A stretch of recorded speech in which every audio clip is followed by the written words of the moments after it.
Jadi Monski ngeluarin keyboard budget Rapid Trigger namanya Fan 60, dan ditahu bahwa mereka udah ngejual harganya kurang lebih sama keyboard Rapid Trigger sebelah. Dan yang ini gue lihat agak lebih menarik gara-gara dia udah bisa wireless juga. Jadi langsung aja kita mulai dengan unboxing, dan gue juga mau bilang bahwa keyboard ini mereka kirim ke gue, tapi pastinya gak bakal ngaruh ke pendapat gue tentang keyboard ini, seperti kalian bakal lihat nanti.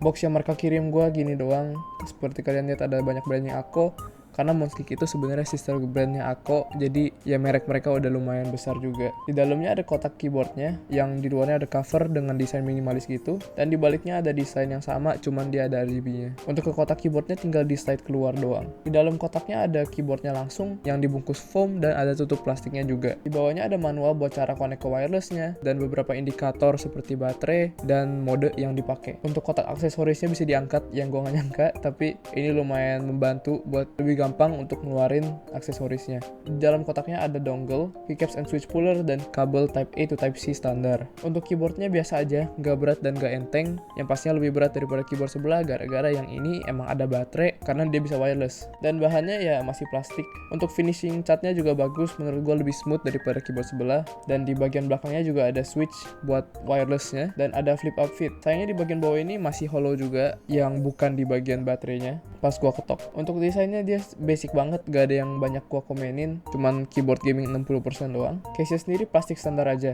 gak kerasa terlalu murah dan gak terlalu tipis juga, jadi masih oke. Cuma suaranya yang hollow itu doang bikin gua ragu kualitasnya kalau misalnya lu baru pegang keyboardnya untuk pertama kali.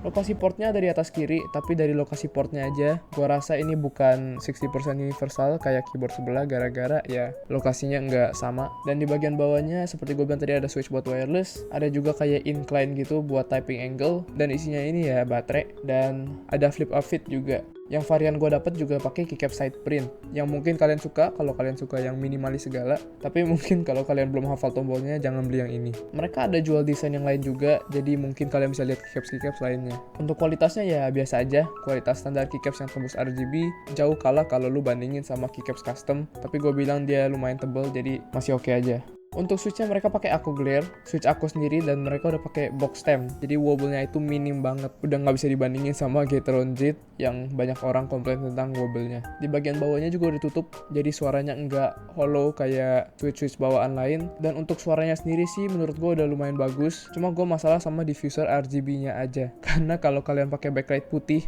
atau yang warna terang-terang mendekati putih itu, mereka bakal otomatis jadi biru. Tapi ya ini bukan masalah besar, karena kalau kalian pakai RGB yang udah berwarna itu nggak bakal jadi biru lagi, jadi ya oke. Untuk feel-nya juga dia udah smooth, dan gue nggak merasa gue harus reloop, dan dia juga udah enteng, jadi gue nggak cepet pegel kalau gue pakai switch ini. Untuk mountingnya biasa aja, mereka pakai tray mount standar buat hall effect, jadi bakal stiff tapi bakal precise buat kalian pencet. Untuk varian yang gue dapat kebetulan ada RGB yang lumayan smooth dan terang juga, cuma ya kalau kalian pakai caps yang ini RGB-nya kurang kelihatan, apalagi kalau di webcam karena RGB cuma ngadep ke gua, dan kalau kamar gua lampunya nyala nggak bakal kelihatan sama sekali karena bener-bener ketutup keycapsnya. Tapi RGB-nya sendiri udah lumayan smooth dan terang juga, dan untuk presetnya tinggal diganti di software mereka. Buat stabilizer bawaannya itu mereka pakai plate mount, jadi ini udah lumayan enak kalau kita mau buka dan keluarin untuk modding atau mau ganti, karena ya tinggal keluarin switch dan gak usah buka-buka keyboard lagi. Tapi stabilizer bawaannya sendiri kurang bagus gara-gara ya mereka kurang loop aja sih sebenarnya. Bagian wire dan stem itu udah di loop, tapi bagian wire ke housingnya itu belum ke loop, dan gua rasa ini lebih penting gara-gara ya ini yang menimbulkan banyak suara rattly itu, dan pada akhirnya ya masih ada jadinya. Tapi abis di loop stabilizernya sendiri nggak ada masalah, jadi ya nggak usah beli baru untuk gantiin yang udah ada. Untuk modding keyboardnya sendiri gua nggak bakal gila-gila, karena ya pastinya keyboard ini tuh ada baterainya, jadi ya kita mau menghindari masalah. Jadi yang gua lakukan itu gua tambahin rubber butyl dampener buat di dalamnya, dan ini gua taruh cuma di bagian yang nggak ada baterainya doang. Abis itu untuk PCB-nya intinya gue juga taruhin masking tape 2 layer, dan masking tape yang gue pakai itu 3M232 yang kuat sampai 120 derajat Celcius, dan lithium battery itu nggak bakal mendekati suhu itu sama sekali. Ya intinya kalau sampai tape ini kebakar berarti ya baterainya itu udah meledak kali ya. Karena jujur aja kalau masking tape mod biasa buat keyboard yang ada baterainya itu, tape ini nggak bakal nambahin resiko yang sebelumnya nggak ada di situ, gara-gara ya baterainya udah ada di dalam keyboardnya. Jadi gua rasa sih harusnya aman-aman aja. Gue juga nambahin PE foam di atas PCB-nya. Dan seperti yang tadi kalian lihat, yang pastinya gue ada loop stabilizer-nya, dan sesuatu hal yang gue nggak megang sama sekali di keyboard ini tuh switch-nya ya. Karena gue rasa dari sananya switch-nya ini nggak perlu diapa-apain lagi buat nambahin kebagusan suaranya atau feel-nya. Jadi ya gue biarin aja. Jadi habis gue modding, suaranya jadi kayak gini.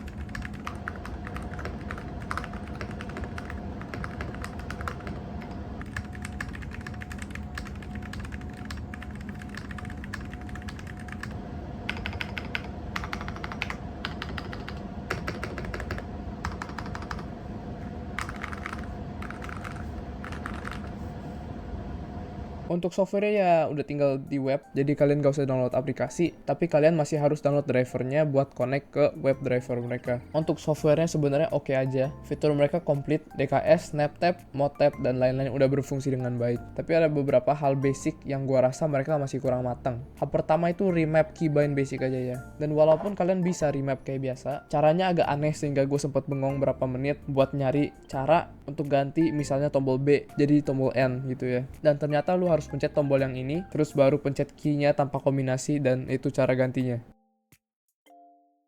Jadi layoutnya agak aneh aja. Dan labelnya juga agak aneh untuk gua. Misalnya di atas ini ada tulisan layer 1.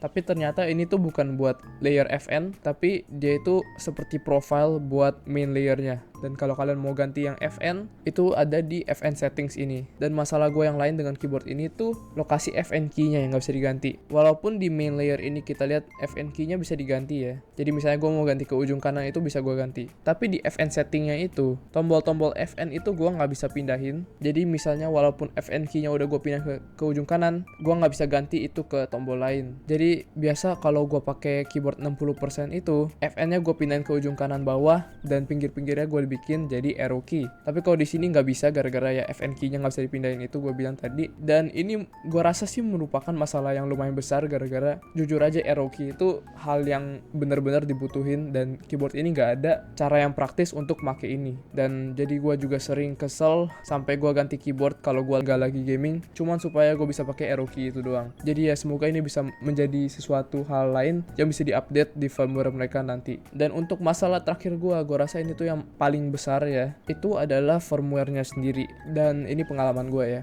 pas mereka baru kirim gue keyboard ini dan gue buka drivernya itu ngasih tahu ke gue bahwa ada firmware baru yang bisa diupdate. Jadi ya gue update, dan setelah gue update, tahu-tahu fungsi wirelessnya itu nggak bisa dipakai. Dan pada saat ini tuh bener-bener gue baru colok dan gue baru buka drivernya. Jadi ya gue belum cek wirelessnya sebelum ini, dan gue nggak tahu kenapa wirelessnya nggak bisa dipakai. Apakah ini masalah software atau hardware, gue nggak tahu. Jadi gue sempat konsul juga sama Monskik untuk waktu yang lumayan lama, dan pada akhirnya cara yang ngebenerinnya itu dengan nge-flash versi firmware yang agak lama. Jadi ya ini sesuatu yang gue rasain. Jadi hati-hati aja kalau update firmware, terutama kalau lu beli yang wireless version. Dan karena mereka sekarang udah tahu bahwa ini adalah masalah yang terjadi, semoga ini nggak bakal menjadi masalah ke depannya. Karena gue tahu bener bahwa mereka sekarang tahu bahwa masalah ini itu ada. Untuk gaming performance dan feel pas gue pakai itu udah lumayan enak ya. Untuk switchnya yang lumayan enteng, gue terutama kalau main Osu yang ngekliknya banyak banget itu nggak secapek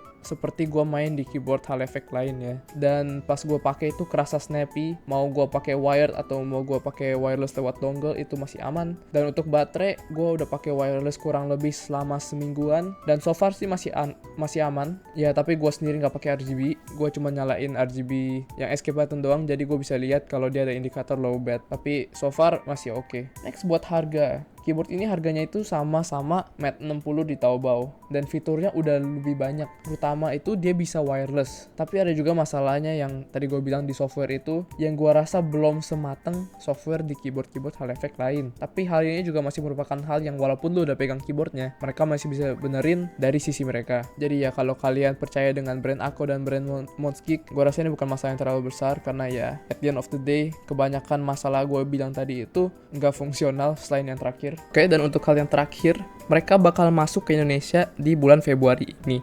Jadi kalau kalian udah nggak sabar untuk ngeluarin duit angpau, tunggulah sebentar lagi sampai Februari, karena gue udah tanya mereka dan mereka udah confirm bahwa mereka bakal kolaborasi sama Good Gaming Shop buat distribusi di Indonesia. Jadi harganya nggak bakal setinggi kalau lu impor sendiri. Karena kalau lu impor sendiri itu harganya minimal bisa 900.000. Tapi ya untuk harga di Indonesia oleh Good Gaming Shop gue belum tahu, itu belum ada info.